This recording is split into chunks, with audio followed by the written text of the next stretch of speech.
Bienvenidos, comunidad. Este es el lado de los muertos, un espacio donde las historias paranormales siguen vivas. Aquí no vas a encontrar experiencias normales. Si te atrae el misterio, si te inquieta lo desconocido y si alguna vez sentiste miedo a la oscuridad, prepárate, porque aquí cada voz, cada sombra y cada historia puede esconder algo más, y una vez que entras, ya no sales igual.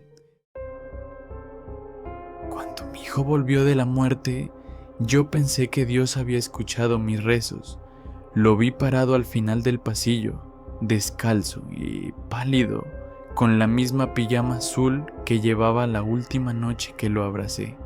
Tenía la cabeza un poco inclinada, como cuando se quedaba dormido en la mesa después de cenar, y me miraba con esos ojos negros que antes parecían llenos de vida, pero detrás de él se escuchaban más pasos pequeños, muchos, y en el pasillo solo estaba mi hijo. Se llamaba Mateo, tenía 7 años, murió una tarde de lluvia, cuando el camión de la panadería perdió el control en la calle del mercado. Yo iba con él. Todavía recuerdo su mano dentro de la mía, tibia, confiada, apretando mis dedos porque le daba miedo el trueno. Recuerdo el golpe, el vidrio, el olor a tierra mojada y gasolina. Recuerdo despertar con sangre en la frente y la gente gritando su nombre. Pero lo peor no fue verlo en el ataúd. Lo peor fue volver a la casa. La habitación de Mateo quedó igual, su cama pequeña contra la pared, sus carritos de plástico sobre una repisa, su suéter rojo colgado detrás de la puerta. Durante semanas no dejé que nadie moviera nada. La almohada todavía conservaba un olor suave a jabón y polvo. Cada noche entraba a su cuarto, me sentaba junto a su cama y le pedía perdón por seguir respirando. El pueblo se quedó en silencio conmigo. Las vecinas llevaban comida, pero yo no comía. El padre Aurelio fue 2 veces a rezar, pero sus palabras me parecían huecas. Todos decían que Mateo estaba descansando, que Dios se lo había llevado porque era un angelito. Pero yo no quería un ángel, yo quería a mi hijo. A los 40 días de su muerte, cuando las campanas de la iglesia sonaron más lentas de lo normal, una anciana llamada Doña Ramona llegó a mi puerta. Vivía al otro lado del arroyo, en una casa donde siempre olía a ruda, cera vieja y humedad. Casi nadie la visitaba, pero todos la buscaban cuando soñaban con muertos. No me saludó con lástima, eso me hizo escucharla. Me miró a los ojos y dijo: «A las ánimas benditas se les pide descanso, hija». No regresó. Sentí que me había leído el pensamiento. La invité a pasar. Ella se quedó mirando la fotografía de Mateo sobre la mesa. En la imagen, él sonreía con una paleta en la mano. Doña Ramona bajó la vista. «Hay madres que lloran tan fuerte que los muertos las oyen», dijo. Luego se persignó. «Y acá hay muertos que quieren volver, pero cuando una puerta se abre desde el purgatorio, no se abre solo para quien tú amas». Yo le pregunté qué sabía. Ella tardó en contestar. Después me contó, casi en susurro, que las ánimas benditas podían permitir que un alma regresara una noche. Solo una, pero había que llamarla durante 9 noches seguidas, con veladoras, oración y un vaso de agua limpia en la ventana. También me dijo que nadie debía hacerlo. «Nunca le pidas a las ánimas que te devuelvan un muerto», me advirtió, «porque si una alma encuentra camino para volver, otras pueden seguirla».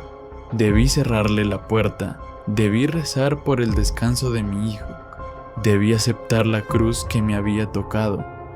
Pero esa noche entré al cuarto de Mateo, me arrodillé junto a su cama y apreté su suéter contra el pecho hasta quedarme sin aire.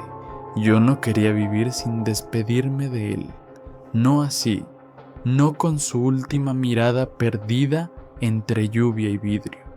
Al día siguiente compré 9 veladoras blancas. También compré flores, aunque el vendedor me dijo que estaban marchitas. Llevé todo a la cocina, limpié la mesa, puse la fotografía de Mateo al centro. A un lado dejé un vaso de agua y abrí un poco la ventana que daba al patio. La primera noche recé con voz temblorosa: ánimas benditas del purgatorio, si mi hijo escucha a su madre, déjenme verlo una vez más. La llama de la veladora se movió apenas. No había viento. La segunda noche, el agua amaneció turbia. Pensé que el vaso estaba sucio, aunque lo había lavado 3 veces. La tercera noche, encontré la fotografía de Mateo volteada boca abajo. La levanté con las manos heladas. Me repetí que el cansancio me estaba haciendo olvidar cosas. La cuarta noche, escuché una risa infantil en la calle. Salí corriendo, descalza, con el corazón golpeándome las costillas, pero no había nadie, solo los perros del barrio mirando hacia mi casa. Todos tenían el lomo erizado, como si algo acabara de entrar por la ventana. La quinta noche, apareció ceniza en la almohada de Mateo. Era poca, como polvo gris. La toqué con los dedos, olía a cera apagada. Me senté en su cama y lloré en silencio. Una parte de mí tuvo miedo, pero otra parte, la más enferma, la más hundida, sintió esperanza. La sexta noche, la puerta de su cuarto amaneció entreabierta. Yo la había dejado cerrada. Dentro, uno de sus carritos estaba en el piso, justo en medio de la habitación. Las ruedas estaban mojadas. La séptima noche, mientras rezaba, alguien respiró detrás de mí. No volteé, seguí rezando, aunque las palabras se me enredaban en la boca. Sentí un frío pegado a mi espalda, un frío de sepultura abierta. Cuando la veladora se apagó sola, escuché una voz muy bajita desde el pasillo. Mamá.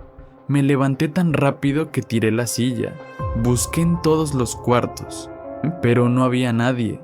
Solo la casa oscura, los muros húmedos y la ventana abierta, aunque yo la había cerrado antes de dormir. La octava noche fui con doña Ramona. No le conté todo. Ella lo supo de todos modos. Me miró los dedos manchados de ceniza y se persignó. ¿Ya te oyeron? ¿Él? Pregunté. La anciana negó despacio. Ellas. Me tomó de las manos. Las suyas estaban frías. Todavía puedes detenerte. Mañana no prendas la última veladora. Cierra la ventana, tira el agua y no vuelvas a decir su nombre después de medianoche. Yo salí de su casa sin contestar. Aquella noche no dormí. Me quedé sentada frente a la fotografía de Mateo hasta que el reloj marcó las 12. Afuera, el pueblo estaba muerto. No pasaban carros, no ladraban perros, ni siquiera se oían grillos. Era como si el mundo entero hubiera contenido la respiración. Encendí la 9ª veladora. La llama nació azul. El vaso de agua empezó a oscurecerse desde el fondo, como si alguien hubiera dejado caer una gota de tinta negra. Recé con rabia, con fe, con culpa. Recé hasta que me dolió la garganta. Entonces escuché pasos. Venían del cuarto de Mateo. Eran suaves, húmedos, lentos. Me levanté. El pasillo estaba oscuro, pero al fondo había una claridad fría, como luz de luna filtrándose por una tumba. La puerta de su cuarto se abrió sola, y mi hijo salió. Mateo estaba ahí. Mi cuerpo dejó de obedecerme. Caminé hacia él llorando, riendo, ahogándome. Lo abracé con una fuerza que debió romperlo. Su piel estaba fría, demasiado fría, pero era su cara, su cabello, sus manos pequeñas. Olía a tierra mojada y flores viejas. Mi niño, murmuré, mi amor, mi Mateo. Él no me abrazó al principio. Sus brazos permanecieron pegados al cuerpo. Luego, muy despacio, levantó una mano y la puso sobre mi espalda. Mamá, dijo. Su voz era la misma, casi. Lo llevé a la cocina. Le serví leche caliente, pan dulce, agua. No tocó nada. Se quedó sentado con la espalda recta, los pies descalzos sin moverse debajo de la mesa. Miraba a la veladora como si dentro de la llama hubiera alguien hablándole. ¿Tienes frío?, pregunté. Negó, no parpadeó. Yo quise no verlo, quise aferrarme al milagro. Le acaricié la mejilla. Su piel no tenía calor, tampoco tenía ese pequeño temblor de los vivos. ¿Te duele algo? Mateo miró hacia la esquina de la cocina. Ellos dicen que no pregunte. Sentí que la casa se hundía en silencio. ¿Quién es, hijo? Él bajó la mirada. Los que vinieron caminando atrás. No volví a preguntar. Lo llevé a su cuarto. La cama estaba hundida, como si alguien hubiera estado acostado ahí antes de él. Cuando le puse la cobija encima, Mateo siguió mirando la puerta. ¿Si quieres que la cierre? No, porque su boca se movió muy poquito. Porque todavía faltan. Me quedé junto a él hasta que amaneció.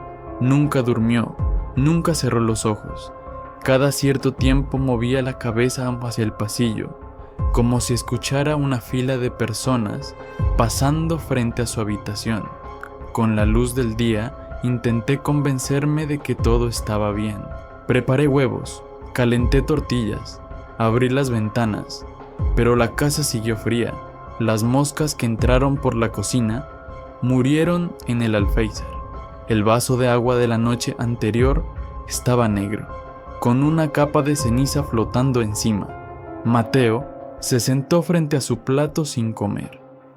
Antes te gustaba el huevo con sal, dije, intentando sonreír. Él me miró. Por primera vez noté que su sombra no coincidía con su cuerpo.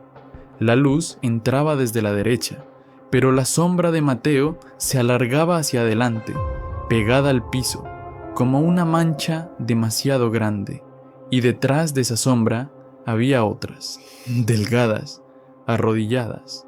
Cuando parpadeé, ya no estaban.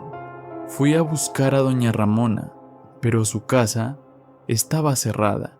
En la puerta había un listón negro y una cruz hecha con palma seca.